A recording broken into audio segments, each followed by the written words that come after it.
다 같이 기도하겠습니다. 천지를 창조하시고 우주 만물을 주관하시는 하나님, 저희들에게 주의를 허락하셔서 여러 가지의 세상 문제와 살다가 이렇게 주의 성전에 나와서 예배를 드릴 수 있도록 인도하심을 감사합니다. 오늘 이 시간 다른 어느 곳에 있지 아니하고 주님의 전에서 오직 주님 한 분만 예배하게 하시니 이 자리에 있는 것만으로도 하나님의 크신 은혜임을 고백합니다. 우리 중에 건강하든지 약하든지 부하든지 가난하든지 삶의 기쁨이 있든지 아픔이 있든지 우리의 형편과 상황을 초월하여 믿음으로 나아가기를 원합니다. 우리의 있는 모습 그대로를 받으시며 각 사람의 형편대로 은혜를 베풀어 주시옵소서. 하나님 아버지, 코로나와 세계 금융에 예측할 수 없는 변동, 또한 러시아와 우크라이나의 전쟁 등으로 인하여 경제가 매우 위태하고 이로 인하여서 가계 경제가 어려워지고 또한 직장인은 보장이 없는 불안에 있습니다. 사업장을 운영하는 이들의 수익성의 악화와 자금 순환의 어려움도 겪고 있습니다. 연약하지만은 주님만을 의지하기를 원합니다. 주님, 지켜 보호하여 주시옵소서. 어려움 속에서 희망의 길을 보이시는 하나님께 간절히 기도하오니 저희들이 위기에 놓이지 않게 도와주시옵소서. 전능하신 하나님 아버지, 이 시간 예배드리는 모든 성도들에게 함께 하셔서 강하고 담대한 믿음을 허락하시고 말씀의 충만을 허락하여 주시옵소서.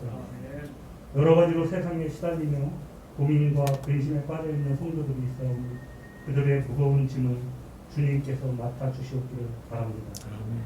오늘도 주의 말씀을 듣고 단위에 서시는 목사님을 기억하시고 언제나 주님의 큰 능력으로 세워주셔서 목회의 사역을 잘 감당할 수 있게 하옵소서. 또한 전하시는 말씀 속에 주님의 음성을 듣는 저희가 모두가 되게 하여 주시옵고 예배의 시중은 주님께 위탁드리오며 우리 주 예수 그리스도의 이름으로 기도드렸사옵나이다. 아멘.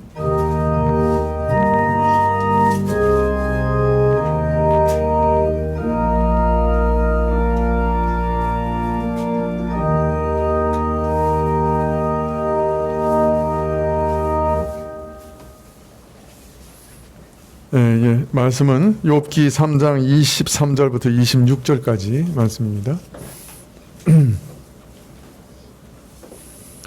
욥기 3장 23절부터 26절, 구약 764쪽인데요. 욥기 3장 23절부터 한 절씩 교독하시죠. 23절부터 26절까지. 하나님에게 둘러싸여 길이 아득한 사람에게 어찌하여 빛을 주셨는고?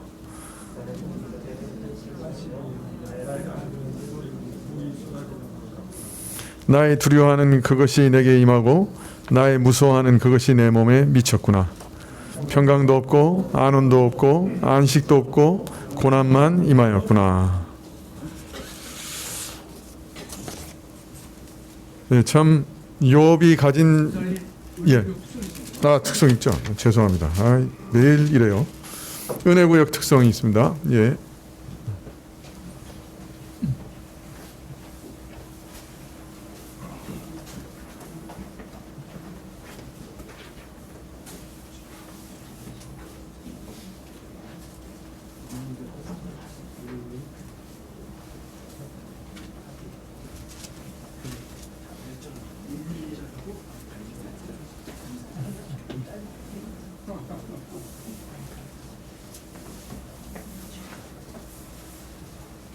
한 3년 만에 이렇게 은혜 가운데 다시 이렇게 특송을 할 수 있게 된 하나님께 감사드립니다. 시작하겠습니다. 아니, 전기적이 나왔지. 아, 메인이십니까? 차이가 정보 차이가 많이 납니다.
예, 감사합니다.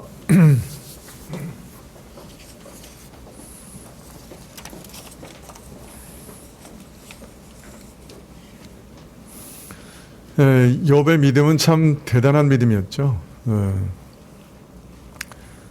어떻게 자기가 가진 모든 소유와 사랑하는 자녀들을 잃은 이후에도 하나님께 원망과 불평하지 않고 내가 원래 아무것도 없이 가진 이 땅에 나왔으니 또 이 땅에서 누리는 것은 다 하나님께서 주시는 은혜로 잠시 누리는 것 뿐이니 또 그거 다시 취하신 것도 원망하나 불평할 수 없습니다. 이렇게 고백할 수 있었는지요. 또 전신이 참 머리부터 발끝까지 악창으로 고생하면서도 내가 하나님으로부터 선한 것을 받았으니 재앙 또한 받지 않을 수 있겠는가 하고 말할 수 있었는지요. 참 하나님이 절대 주권자이시다 하는 그 믿음을 그는 마음 중심에 가지고 있었다는 것을 우리가 이런 고백을 통해서 알 수 있겠습니다. 참 절대 주인이신 하나님, 그의 뜻대로 원하시는 대로 행하시는 것이 합당합니다. 나는 그 어떤 것도 이 일을 달거나 원망할 수 없습니다. 참 대단한 믿음이죠.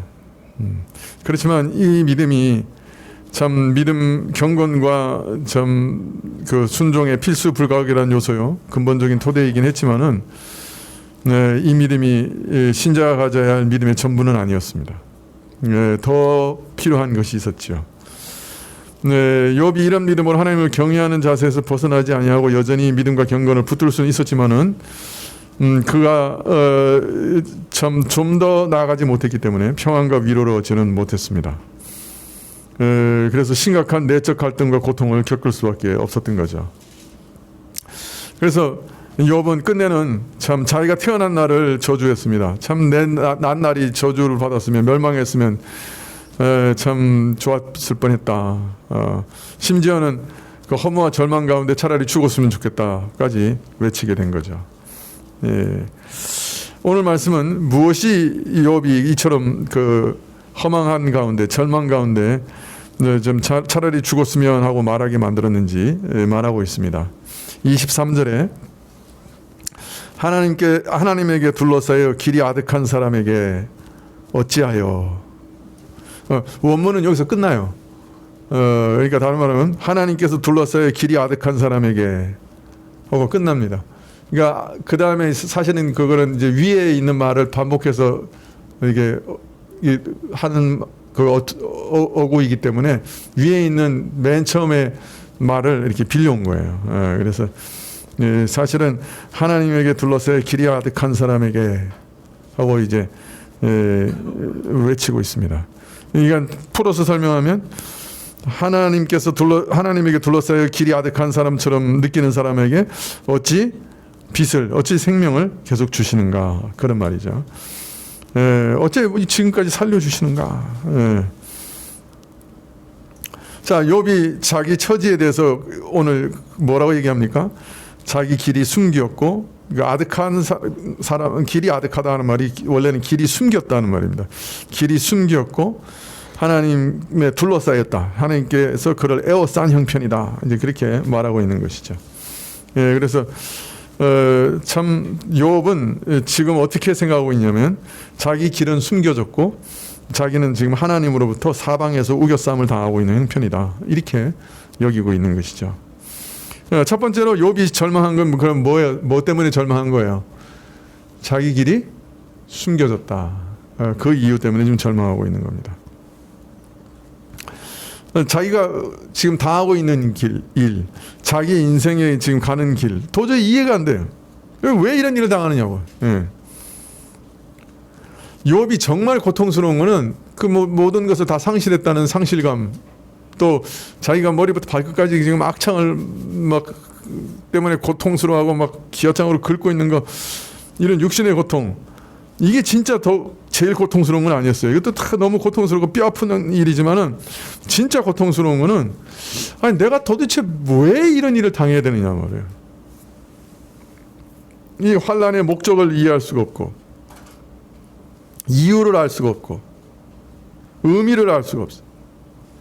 이게 욥에게 있어서는 가장 큰 시련이었어요.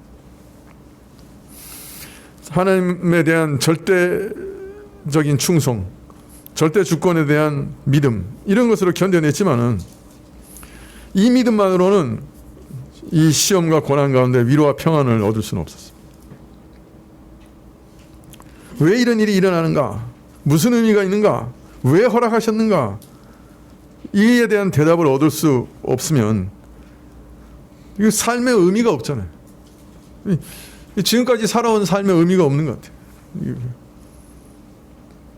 그래서 욥에게 이 고난의 의미와 목적이 무엇인가 주어지지 않은 한 그는 더 큰 내적인 고통 가운데, 갈등 가운데 괴로워하고 절망할 수밖에 없는 것이죠. 아, 나의 길은 정말 숨겨졌구나. 무슨 의미와 목적이 있어서 이런 일을 하시는지 모르겠다. 죽음보다 더 큰 고통을 느끼게 된 겁니다. 만약 욥이 이 시험의 전후 사정을 알았다고 하면 어땠을까요?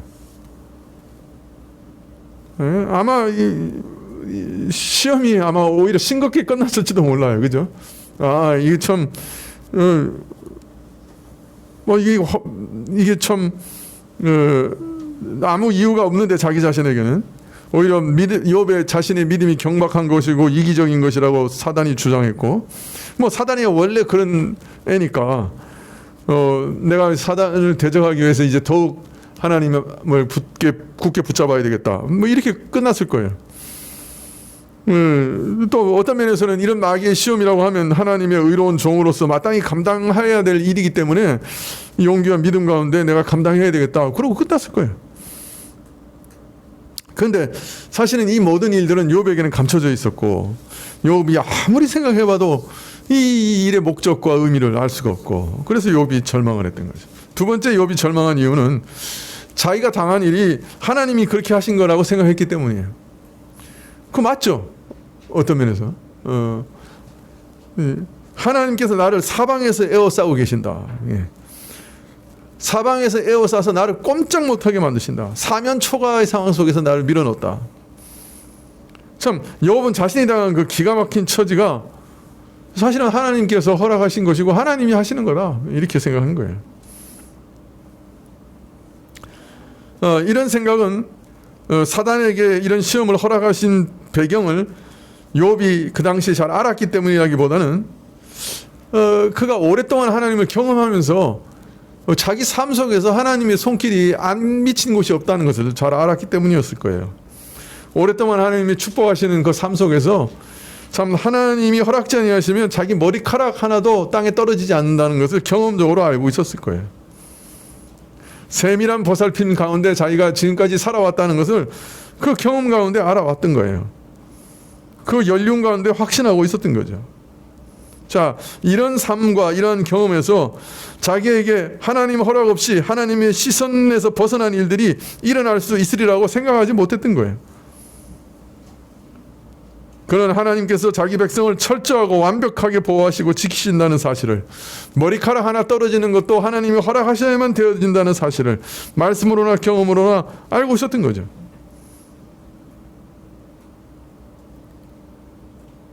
이러한 욥의 믿음은 그가 소유한 모든 것을 가리켜 하나님께서 주신 것이라고 고백한 것에서 드러나고, 또 복이나 재앙이든지 자기가 닥치는 모든 일이 하나님이 주신 일이라고 고백하는 것에서 또 분명히 확인할 수가 있습니다. 욥은 하나님을 믿고 신뢰하는 자에게 그 어떤 일도 하나님의 시선에서 벗어나서는 임할 수 없다는 사실을, 일어날 수 없다는 사실을 철저하게 알고 믿는 사람이었습니다.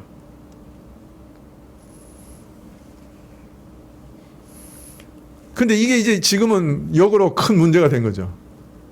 하나님이 이제 허락하신 거예요. 그죠? 하나님이 그렇게 하신 거예요.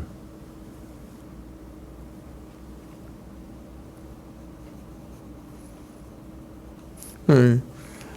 물론 하나님께서 이 시험을 허락하신 것이고 하나님으로 말미암은 것이라고 하는 것은 전후 사정을 떠나서 사실입니다.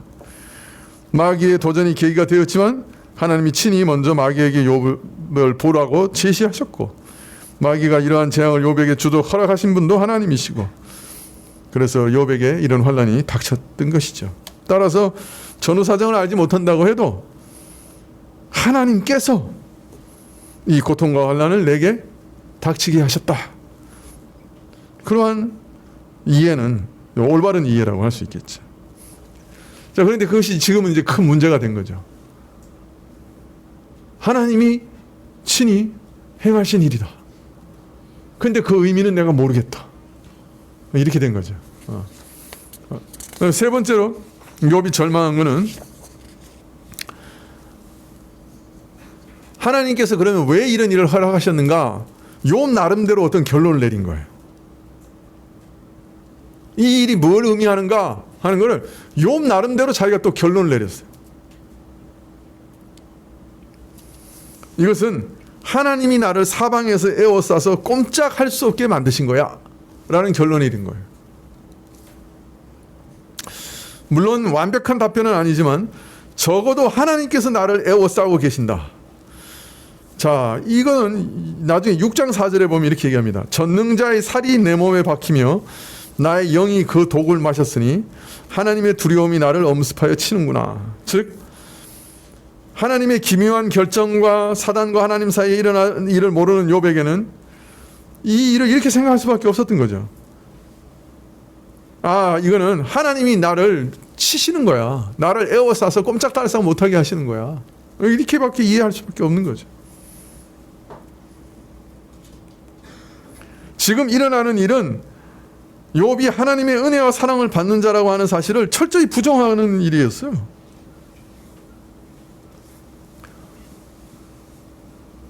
모든 인것을 잃어버린 처참한 현실과 악창으로 재앙을 당한 자신의 모습, 이것은 경건한 자가 아니고 악인이 당하는 일이에요. 하나님의 사랑을 받는 자가 아니라 하나님의 진노와 미움을 받는 자가 당할 일인 거예요. 심판을 받는 자의 모습이에요. 그래서 지금 자신이 하나님의 진노와 미움, 심판을 받고 있는 자라고, 하나님께 에워싸움을 당하고 하나님께서 치시고 하나님께서 내게 그의 참으로 독화살을 날리시고 그래서 내 영이 그 독을 마시는 그런 무서운 일이라고 생각했던 겁니다. 욥이 겪는 가장 큰 고통이 바로 이것이고 그가 당하는 모든 일이 자신의 믿음과 경건을 철저히 부정하는 것이었기 때문에 가장 큰 고통을 당하는 것이죠. 자기가 하나님의 은혜와 사랑을 받는 자라는 사실이 철저히 부정당하고 있는 거예요. 오히려 그는 하나님의 미움과 진노를 받는 자요 심판을 당하는 자라고 지금 모든 현실이 증거하고 있는 거예요. 욥 자신이 당하는 고난의 의미와 목적을 알지 못해서 안타까워 부르짖는 것은 이 모든 것이 그의 믿음과 경건을 부정하는 것인 동시에 자신이 하나님의 은혜와 사랑에서 쫓겨났다는 것을 드러내는 증거였기 때문입니다. 아니 오히려 하나님의 진노와 심판의 대상이요 정죄의 대상이라고 증거하고 있기 때문이에요. 하나님께서 나를 치신다. 하나님이 나를 애워사셨다. 하나님께서 내게 불화살을 날리신다. 하나님께서 내게 그 화살의 독으로 마시게 하셨다.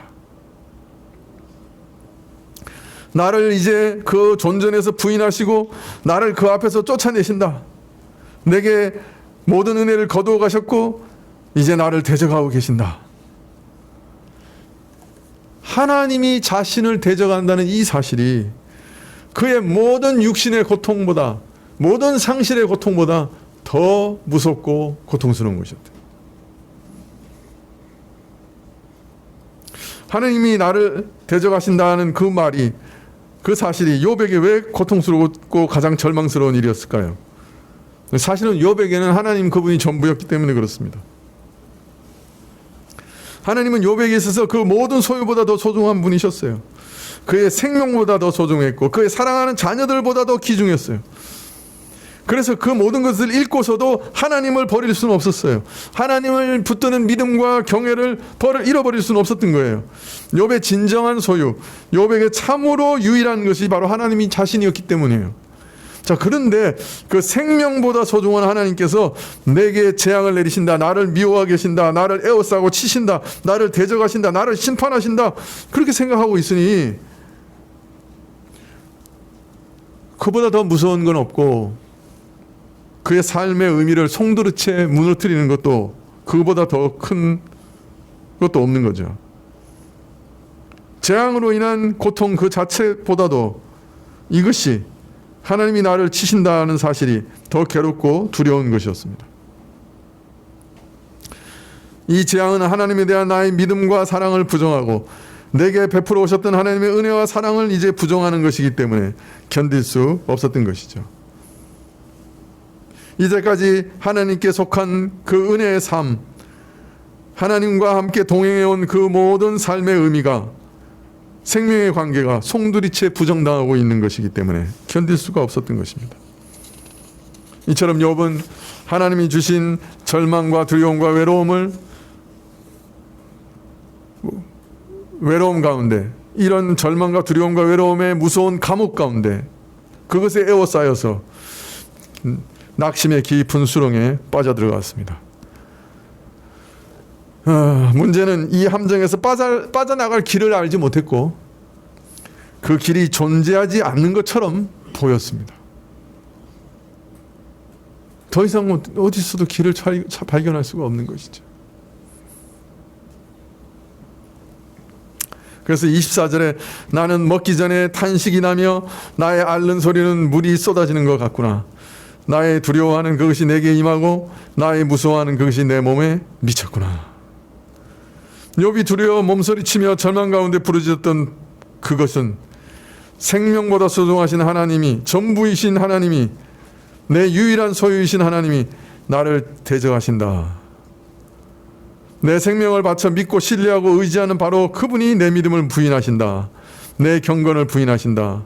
내게 베푸신 은혜를 모두 거두어 가신다. 그 사랑을 거두신다. 그 생각이 그로 하여금 견딜 수 없게 만든 것이죠. 내가 가장 사랑하고 신뢰하고 믿는 그분이 나를 외면하시고 나를 모른다고 하신다. 그에게 속한 자임을 부인하고 계신다. 그런 생각이 주는 절망은, 참 그 고통은 죽음보다 더했겠죠. 얼마나 무서운 생각이었을까요? 얼마나 무서웠을까요? 아, 하나님이 이제 나를 모른다고 하신다. 지옥 같았을 거예요. 섬뜩했을 거예요. 그죠? 가장 무서운 생각이 그것이었다. 이런 절망 가운데 그 신적 갈등과 요동을 표현하기를 26절에 평강도 없고 안움도 없고 안식도 없고 고난만 임했다. 욥은 자신의 극도로 불안한 상태를 노래합니다. 자신이 가혹하게 버림받았다고 생각합니다. 그래서 슬픔은 너무나 깊었고 상황은 끔찍했습니다. 나는 쉴 수도 없고 진정할 수도 없고 휴식할 수도 없고 내 마음의 동료는 계속 나를 사로잡아 몰아치는구나. 그렇게 울부짖고 있는 것이죠. 욥이 당한 진정한 시험의 내용은 뭐냐? 단순히 그가 모든 소유를 잃어버렸고 자녀를 잃어버리고 가정을 잃어버리고 사람으로 견딜 수 없는 육체적 고통을 겪은 것, 그것 이상이었다는 거예요. 욥의 시험의 핵심은 다른 데 있었어요.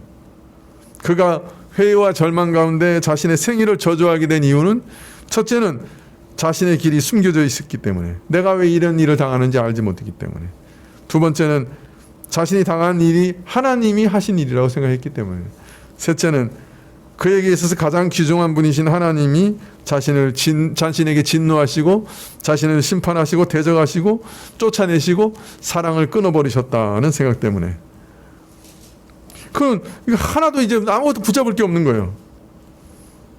하나님을 믿는 자요, 하나님의 은혜를 받고 그의 사랑을 받는 자라는 증거가 이제 단 하나도 남은 게 없는 거예요. 붙잡을 게 없는 거예요. 그가 당하는 모든 일이 철저하게 너는 하나님의 은혜에서 끊어진 자야. 너는 지금 하나님의 미움을 받고 있어. 너는 진노의 대상이야. 너는 심판을 받았고 하나님으로부터 버림받은 자야 라고 말해주고 있기 때문에, 즉 하나님의 섭리 가운데 묵묵히 복종하는 믿음만으로는 평안을 얻을 수가 없었어요. 그 이유는 그 하나님이 자신을 둘러싸고 심판하신다고 느끼고 있었기 때문에, 그리고 아무리 둘러봐도 그렇게 하시는 이유를 발견하지 못했기 때문에, 그래서 죽음보다 더한 허무감을 느꼈습니다. 절망을 느꼈습니다. 그래서 태어난 나를 저주하고 차라리 내가 죽었더라면 죽음이 오히려 내게는 안식과 평강이 되었을 것이다 라고 말하면서 어찌하여 이런 일이 주어지는가 단발마적으로 외쳤던 것이죠.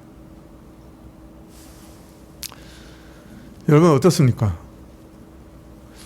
욥의 경건과 그 시험에는 미치지 못하지만은 살아가는 동안에 이런 성격의 시험과 어려움을 우리도 겪지 않습니까? 나는 참으로 하나님을 사모하는데, 그를 사랑하는데, 그러나 내 마음 밖에서나 내 마음 안에서나 일어난 일을 보면 어느 하나도 붙잡을 것이 없어요. 참 내가 하나님께 속한 자고 하나님의 사랑을 받는 자고 하나님의 은혜 가운데 살아가는 자라고 하는 증거를 찾을 길이 없는 거예요. 붙잡을 것이 없는 거예요. 그때 깊은 회의와 절망 가운데 빠질 수밖에 없는 거죠. 참 내 가운데도 날마다 죄를 보죠. 참 하나님을 믿는 사람이라고 하면 어떻게 이럴 수가 있는가? 어떻게 이렇게 똑같은 죄를 똑같이 계속 반복할 수 있는가? 어떻게 이렇게 나아지지 않는가? 하나님의 은혜를 받고 있다고 하는 증거가 내 안에 있는가? 하나님의 사랑을 받고 있다는 증거가 있는가? 회의가 될 때가 참 얼마나 많아요. 환경을 봐도 뭐가 하나 나아지는 것 같지가 않아요. 기도하고 기도했는데도 뭐가 똑같아요. 하나님께서 내 기도를 들으시기는 하는가? 하나님이 나하고 함께 하신다는 증거가 어디 있는가? 그런 의심과 회의가 우리 신자들에게도 찾아올 수 있는 거죠. 아니, 그런 거 안 겪어본 사람도 별로 없지 않아요? 어떻습니까? 아니 그냥 막 기도가 막 응답되고 그냥 막 손을 얹으면 막 사람들이 낫고 그냥 뭐 내가 기도하면 하나님 그냥 기도 떨어지기 전에 그냥 막 응답하시고 막 기적이 막 일어나고 막 장사를 하면 그냥 막 돈을 셀 수가 없이 가마따미로 그냥 막 짊어져 오고 그냥 다 그냥 막 승승장구하고 뭐 아들, 딸 쑥쑥 잘 낳고 이러면 그냥 옆에 사람들도 이 당신 정말 하나님께서 축복받은 사람이라고 정말 하나님 당신과 함께 하시는 것을 내가 알겠다고 이럴 건데 아무리 기도를 해도 응답이 없어. 아픈 사람을 위해서 기도하는데 더 아파.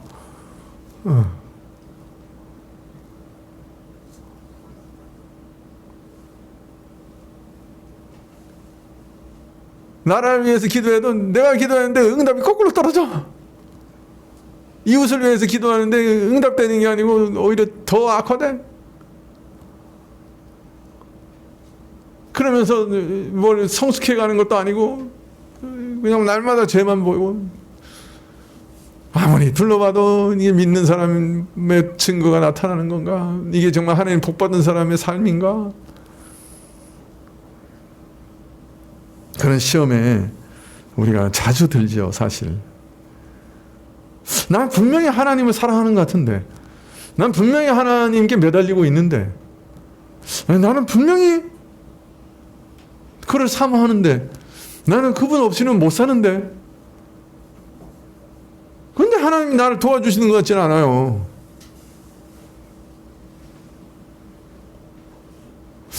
여러분 별로 그러시는 것 같지 않네요. 저만 그런 것 같아요. 여러분 다 응답을 잘 받고 계시죠?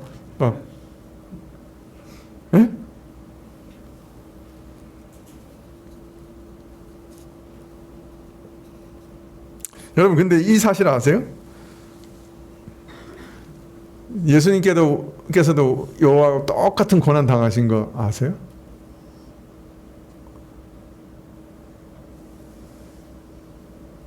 예수님께서 십자가에서 이렇게 외친 거 기억나세요?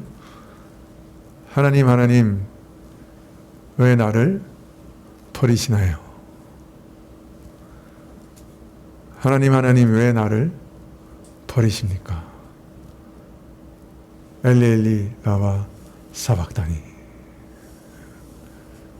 그렇게 외친 것 기억나세요? 네.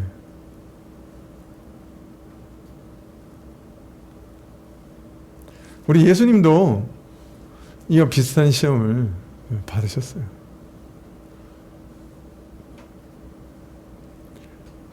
어디 하나 의지할 데가 없고 하나님께서는 나를 버리신 것 같고 하나님께서는 나를 미워하시면서 모든 심판을 다 쏟아부으시고 사람들도 다 돌아서서 손가락질하고 어디를 봐도 하나님의 자녀요, 아들이요, 하나님의 사랑받는 자라고 하는 증거가 어디에도 없는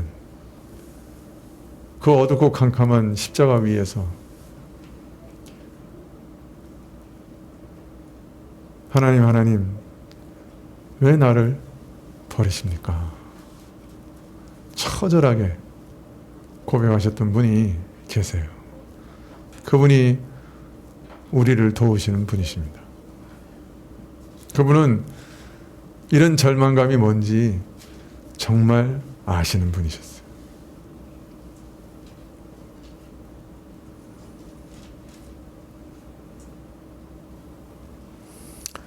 히브리서 2장 18절에는 자기가 시험을 받아 고난을 당하셨은즉 시험 받는 자들을 능히 도우시느니라 라고 하셨고 히브리서 4장 15절에 보면 우리에게 있는 대제사장은 우리 연약함을 채울하지 아니하는 자가 아니요 모든 일에 우리와 한결같이 시험을 받은 자로되 죄는 없으시니라.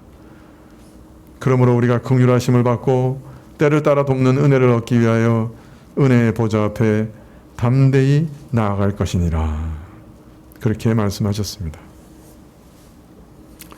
우리 주님은 이런 무서운 상황, 이런 고통 가운데서도 우리를 도우십니다.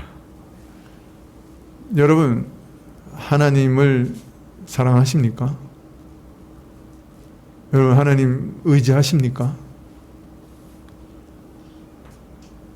하나님을 사모하고 있습니까?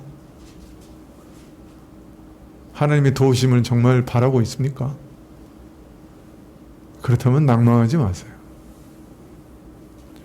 욥도 예수님도 어디를 둘러봐도 자신이 하나님의 사랑을 받고 있다고 하는 증거가 없는 그런 무서운 시험도 당했습니다. 신자는 그런 시험도 종종 당합니다.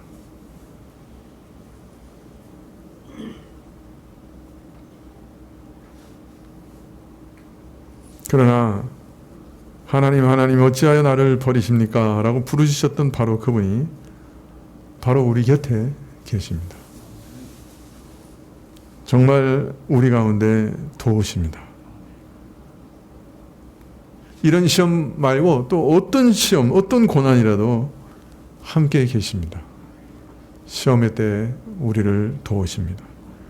대제사장으로 우리의 모든 고통과 시험을 체험하신 분이 우리를 도우십니다. 시험 받는 자를 능히 도우시는 분이라고 히브리서에 말씀합니다. 욥이 몰랐던 것은 욥이 이렇게 부르짖고 있을 때 주께서 저와 함께 계시다고 하는 것을 몰랐던 거죠.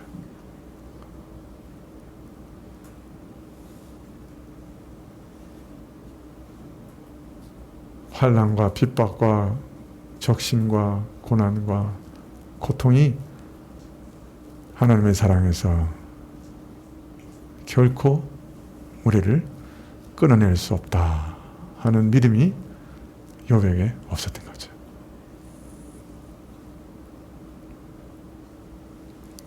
신자에게는 그 어떤 환난과 고난과 고통이 마치 내가 완전히 버림을 받은 사람같이 느껴지는 그런 환경이, 그러나 하나님의 사랑에서는 끊어졌다고 하는 사인은 결코 아니라, 하나님의 사랑에서 그 어떤 것도, 장래일이나 과거일이나 그 어떤 것도 하나님의 사랑에서는 끊을 수 없다. 이 믿음이 욥에게 없었던 거죠. 우리가 이 사실을 믿고 있다고 하면 어떤 상황에서도 하나님이 나를 정녕 버리셨구나 하는 완전한 낙심까지 가지 않을 수도 있는 거죠. 물론 시험을 당할 때는 그거 잘 생각나지도 않아요. 욥하고 비슷해요. 그냥 고함 지르는 거죠. 하나님 왜 나를 버리십니까? 시험을 당할 때는 이제 그렇게 되죠. 그러나 성령께서 우리에게 오셔서 위로를 주시기 시작하면 이것이 하나님이 나를 하나님의 사랑에서 끊으셨다는 그런 사인이 아니구나. 하나님은 나를 정녕 떠나신 적이 한 번도 없구나 하는 것을 알게 되는 것이죠. 기도하시겠습니다.